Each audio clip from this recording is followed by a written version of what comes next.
Janbask training. Learn and grow. Let's start now with the BA Training 6. And today we'll be talking more about the stakeholder management, the business analysis approaches, certain analysis governance process, informations, and performance improvements. So moving on to the first slide. In generic, what do you mean by approach? So now the business analysis planning and monitoring areas includes. Now, since we have talked about the requirements, what the client wants in a previous slides, in a previous training session, we have that mindset now, what the business wants, what all the different requirements are. We have mapped that using the requirement traceability metrics.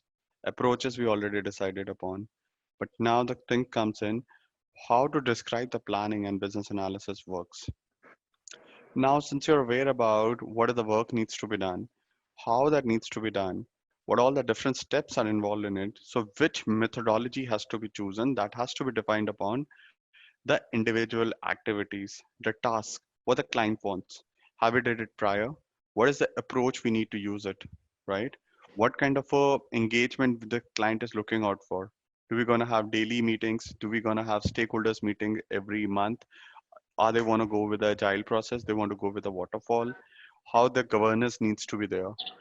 How the management wants the information to be flown out? How you gonna manage the stakeholders or describing or understanding the stakeholders are? How you gonna do that? What is the relevancy of them, right? How the base collaboration or the collaboration will be happening in? What all the different plans, informations, and management needs to be there? So identify the performance improvements, what all the performance changes that can be brought in, what all the different process analysis that needs to be there. So now you have a better idea of all the plannings that you have done in. And based upon that, you can confirm or plan the approach that you want to follow with. So now the plan is there, approach you decided, how to monitor even that. Okay, we'll be going with the sprint. First sprint, we'll be taking this in, this out. This is the management. Engagement meetings have already happened. So now you need to have a set plan in your mind that, hey, these are the requirements. We have the priorities. We are taking sprint one. These things are there. This is the approach that will be going forward with the agile approach. We'll be involving all these stakeholders. This is what our governance approach will be there based upon like the functionality, how the organization wants to move forward, what is the management approach, and identify the performance analysis improvements. Ensure that the commitments are met continuously, right? So how you're going to analyze is going to be the sprint demos. After end of every sprint, you're going to demo the product, that how the sprint works in, how the thing's going to look like, how you're going to manage those up are all being part of the performance improvement analysis. So business process analysis approach. The purpose of the business analysis approach is to define the appropriate method to conduct the business activities. The business analysis approach may be defined as a methodology of organization standards that you need to perform repeatable steps of the business analyst in order to leverage each effort, like align overall goals to the change. Whatever the change is coming in, you need to make sure you whatever the goals you are identified or you have to achieve them, are they all aligned to that change? All the change that you're going with, are the goals aligned to that? Are we not deviating our path? Coordinate with the business analyst tasks and activities and deliverables to make the overall change. Make sure all your tasks, all your activities, all your steps are going in the same direction so that you need to make sure your approach is correct. So by that, approach even stands out for like it's more of a waterfall model, but you're going with an agile. That's wrong. Your approach should be right. If it's really a dependent module where you are totally dependent on multiple stuffs, you need to make sure you're following waterfall instead of agile. Or if it's like you don't think so, there are multiple interdependencies, or you don't think so, it's not so complex, you can go with the agile approach. But make sure you're getting the solution by any of the approaches that you're using it. What all the different risks that may be involved, what all the dependencies are there, what all the different deliverables that needs to be done. Are those dependencies resolved? Are we still having those dependencies? What about the risk that's there in place? Have we all got the sign offs from the compliance, the legal teams, right? Are they in sync? Do they think so? It's still a risk. They are not a risk. Are we still not having those? Try avoiding not to take any such things in terms of deliverables until unless you didn't get the confirmation. Or just redo think about it before taking this work in, whether this risk or dependencies will be hampering your work or not. That's the second part. So you need to make sure that both of these things are not hampering you up. If that, try to avoid those things as part of deliverables. Then leverage approaches, techniques, or the tools that historically worked well. Think about what the historical tools that you have earlier used to track your efforts, or how you can better track the efforts right now. How do you gonna track the deliverables? It could be using some tools, automation tools like that I mentioned, like using Jira for like bug tracking, report tracking, even for requirement tracking, or if you're using Serena, using Microsoft Azure, that can be other tools that can be used out here. So it totally depends upon like what's your business approach should be, how you want to handle such situation, and you need to make sure that you're using the right approaches in order to do that. Now, the business analysis approach. The business analysis approach is shaped by the problem and opportunities faced by an organization, right? So we have some inputs coming in from the clients. You plan the approach and you get the output as analysis approach. So in other terms, if you got about, we find out some problem statement, we analyze and find out an approach and provided a solution to a problem statement, right? So you acknowledge a problem, you identify the needs, acknowledge a problem, you identify the solution, and suggested out the approach to it. So input is the problem statement, the output is the business analysis approach that you suggested. In simpler words, if I talk about, it's all about these are the needs and these are the approach that you suggested, the output approach. So needs will always be coming out from the clients saying, hey, I want this to be developed, but not sure how that can be best delivered. Okay. You identify that problem statement, you planned it well based upon your prior experience, knowledge them, and from experience, you acknowledge that inputs, identified the approach, and worked on the output part of it. And that suggestion is well discussed out with the client, and you comfortably let them know that this is something that's going to help them up. It could be during the starting phase of the problems, or it could be in the middle of the sprint. You may started working on something and then you identified a problem, because usually that happens when you're there in the middle of the sprint. You identified something that you are not aware about at the starting of the sprint, or you forget to think in that direction on the requirement gathering phase. So such situations will do come in between, and it always comes because nobody is like a superman or a robot that on 30 days or 50 days of requirements you will be getting every area been think about. So there are mostly, so why I'm keep on using the words of approach is just to bring you guys on this point. There are two major ways to analyze any approach. One is predictive, one is adaptive. As Martin mentioned, right? Predictive, the words itself suggests that you analyze the problem, you take in a look at it, you understand how it needs to be implemented, you optimize all the controls and minimize the risk, and predicted out the solution right away. And how that happens, because you must have gone that problem statement in the past, or you have a prior experience. Probably you have gone through certain cases, right? Or you must be well aware about what all the certain kind of risks that's going to come in between, or you have already implemented or you assume certain risk and will be there, so you will be well managed over there. So this kind of an approach, like predictive approach, usually comes by an experienced candidate, and this is what we call as a difference between freshers and experienced candidate. Because once you're going to start working on certain modules, later on in your experience, you will be able to share your experiences. And with that experiences, these decisions and approaches going to come in.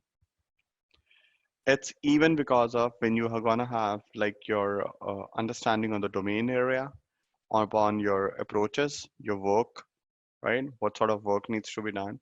All this predictive approaches coming under that particular modules. So talking about adaptive approach, it's more focused on delivery of the business and the working culture right now. So you're not sure at the first end whether the delivery will be there, but you're assuming going through the modules, you will be able to find out the right path or the adaptive approach. You're not sure at the first moment like the predictive. You analyze something and you predict a solution, whereas it's a rapid delivery model where you keep on working on different iterations on a high degree of values, and then approach leads to the preferred one.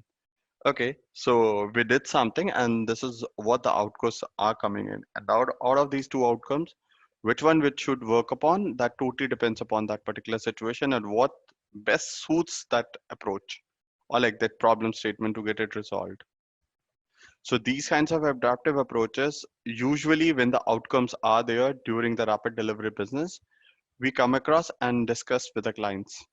Whereas in the predictive approach, we already defined the approach at the first level, identifying the risk or with the experience level that comes in between. We have one chart over here, like the productive and adaptive approach. So solution definition, define more implementation to maximize and minimize the risk. Whereas in the adaptive one, the iteration best solutions improves on existing solution. So whatever the solutions you tend to identify, you're going to make decision based upon the existing solution that comes out of the way. Level of formality. The information standardized templates are there, whereas in informal gathering with team interactions and feedback. So I mentioned in this, you're going to have the final standardization templates or the approach at the starting of the phases. Whereas in the adaptive one, you need to reach out to your team members, decide upon, hey, this is what we gathered information based upon implementation. So how you think so is going to be the best way out with the feedbacks and approach or the interactions. Then we have third is activities.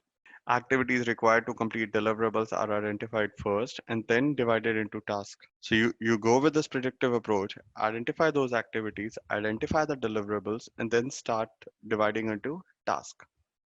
Whereas in the adaptive approach, you decided onto the integration of deliverables, associate task, and identifies. Tasks are defined out in specific phases of timings, whereas it's performed iteratively. So once you're done in each iteration or sprint, you're gonna decide upon the adaptive approach. Whereas in the predictive approach, it's phase by phase basis because you're very clear with what needs to be done on predictive approaches. So this is how you work on the predictive ones. Moving on to the next, we have planned stakeholder engagement. Now you have different stakeholders there. What all the perform the stakeholder analysis. As we talked earlier, we need to now identify who all our right stakeholders are because we are having multiple discussions. Approaches are even being defined, predictive or adaptive, whatever the way you want to move forward with. Who will be impacted directly and indirectly? That is again one important thing that needs to be defined well. And if something is impacted, whom we need to reach out to? Who will be the decision making or a key player over here, right? Define the stakeholder collaborations. Ensuring collaboration of the stakeholders is essential to maintaining the engagement of the business. Now you are there in the middle of like sprints in the agile on the deliveries. You need to make sure you are sending across the progress reports to the clients, stakeholders. You're sending across a weekly update, or probably one or the other way you are engaging them up with your deliveries, approaches, business analyst, or techniques, so that all the deliverables needs to be there in your place.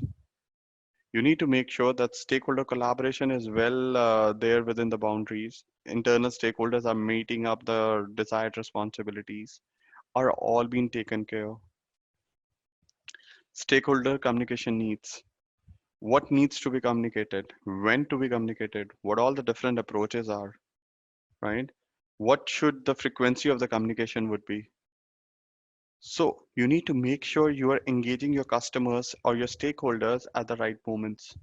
You're making them assure that, hey, these are the modules we are working out, these are the progress reports, or this is how we are thinking of moving ahead. So these sort of things needs to be well informed with the stakeholders as well.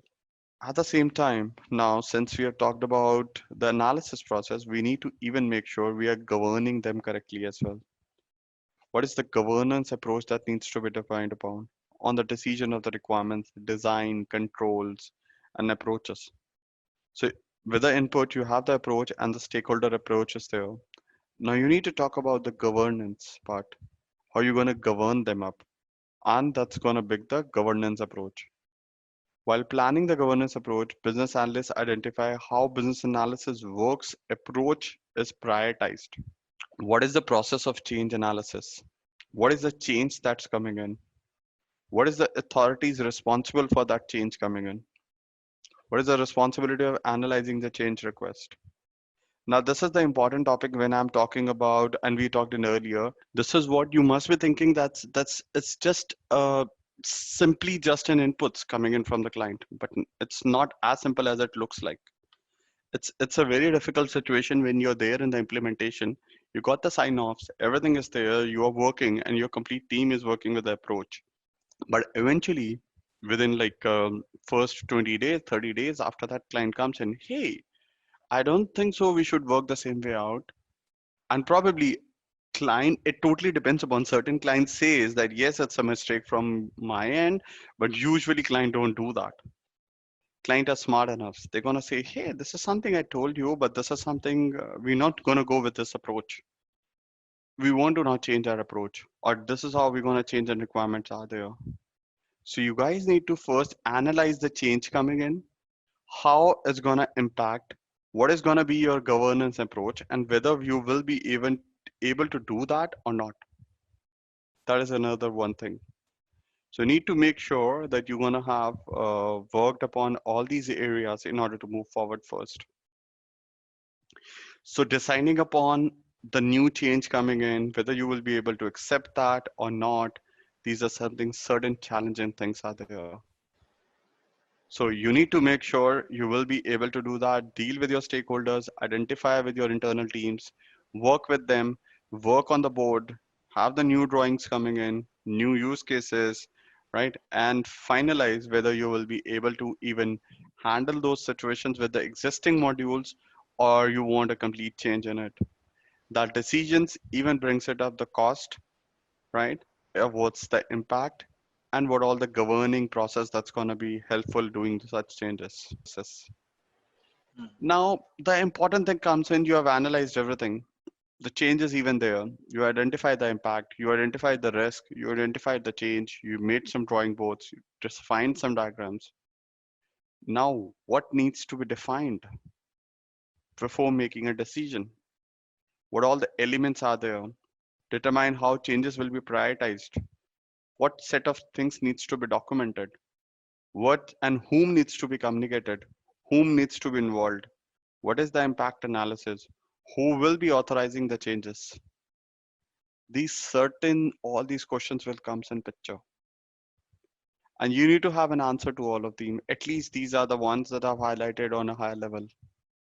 What is the impact? Whom needs to be communicated? What needs to be documented? You already have documented where all needs you have to change the version IDs because your BRDs and FRDs even gonna be updated. Your elements of the change request. What all the change requests are there? Who will be the authorized person to confirm the changes?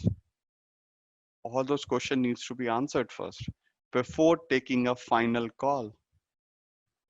You need to hold your decision until unless you don't have the answers to all these questions. And the final decision is with the authority. And by authority, I means the senior leadership of your teams and the other stakeholders. That these are the areas that will be impacted. These are all the areas where you're gonna see certain change coming in. So is that fine if you're gonna make decision on these basis? That is the problem, the statement that's gonna come in. Okay. So now since you have all the approaches, everything is there, how are you gonna plan that? Now that is even an important question because I'm right now keep on talking about, hey, we're gonna do this, we're gonna do this, this is gonna be the approaches, this is how we're gonna do that. but what is the answer? How we can best do that even, right? What is the plan and the governance approach? How are we going to prioritize them? What is the plan approval? So let me show you one way of doing that. So we are in the middle of the sprint when we are talking about the different problem statements coming in. So let's talk about who is involved on the project level, end user level, or project manager level, and the business analyst level. What is there in scope? So 100K website is selling for to the customers. So this is what we got it as the project sponsors. Who are the end users are? Who are the project managers, right? Like the project manager's scopes is to sell laptops and tablets and websites only. What are the business analysts in scope are and what is out scope? So for 100K, we have the end users who are going to sell Apple products and iOS products. What is in scope is only tablets, Macs, and iPads. Whereas out of the scope is iPhones, iOS apps, and Android apps. So this is how we identified what needs to be sold under what price and what is in scope and what is out of scope during the requirement phases when we are gathering up all the requirements, we are using the impact. So this is how one of the examples of doing that. There are all generic examples. There is no strict format of doing it, but it totally depends upon what kind of a requirement you have in place. So now let's talk about this example.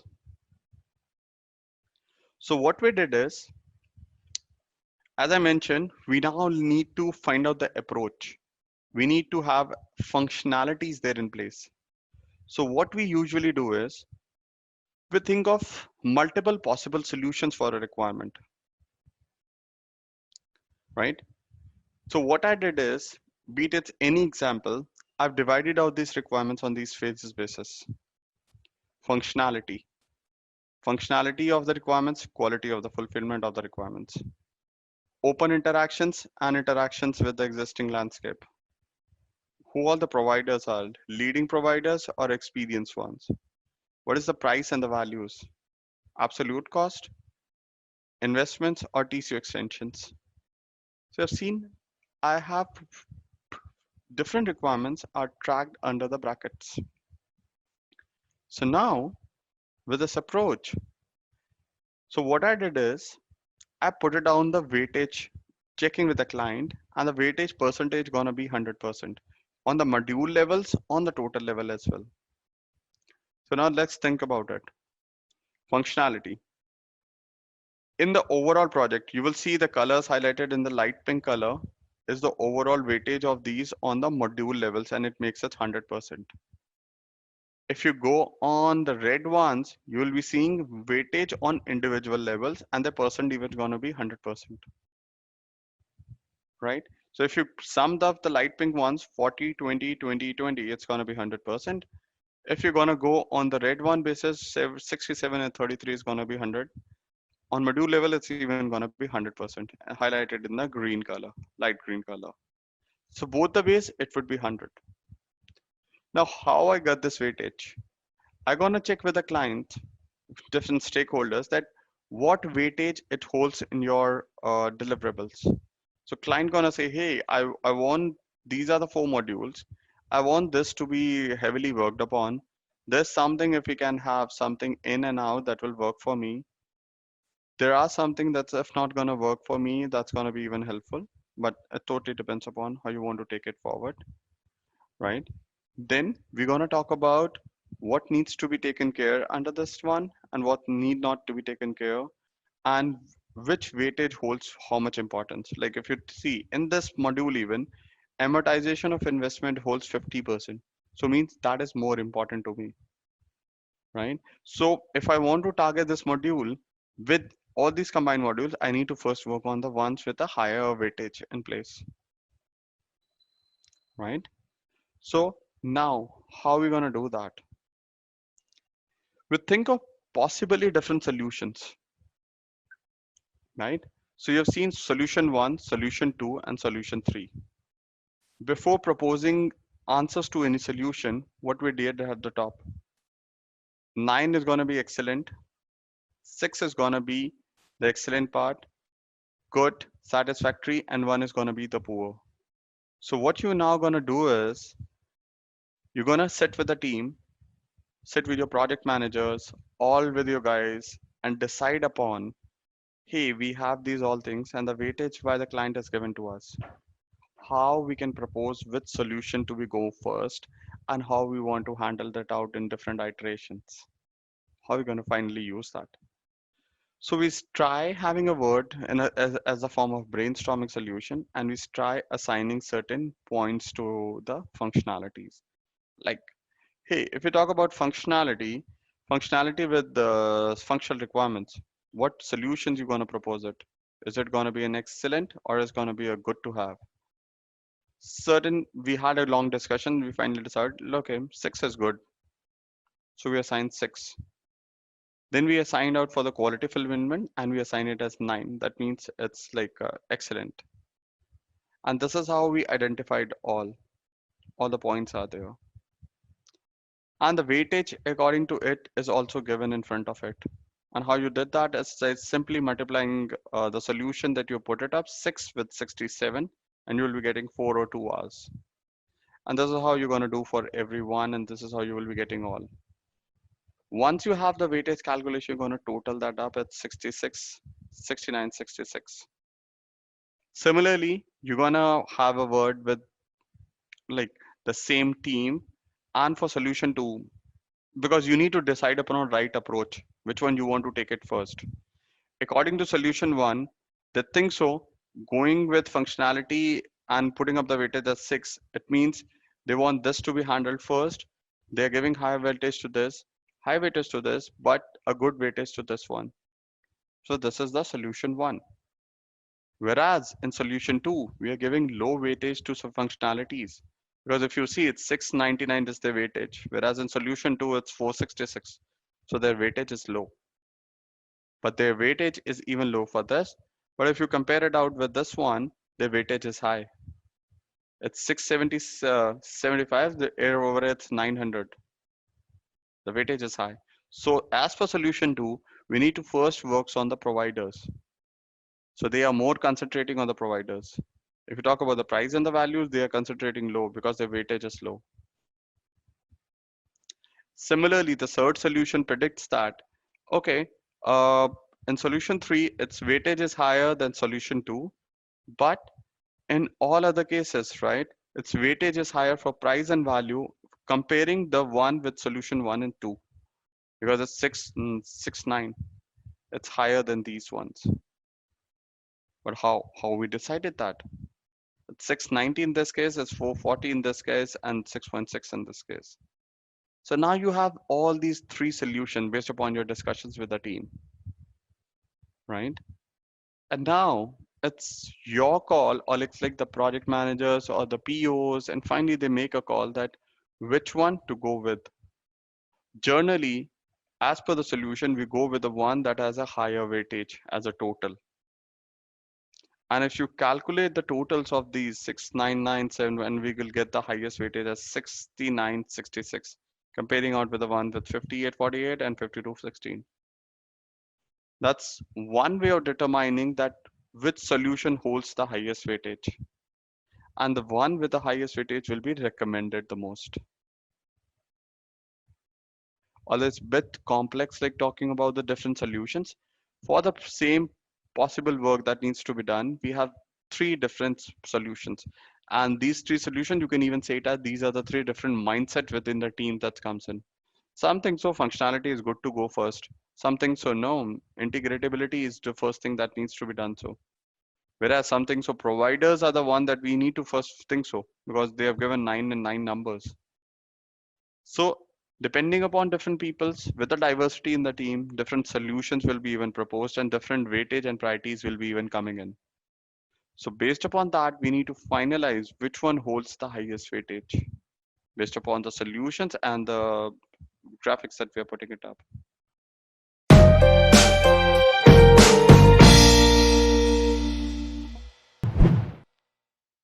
Janbask training. Learn and grow.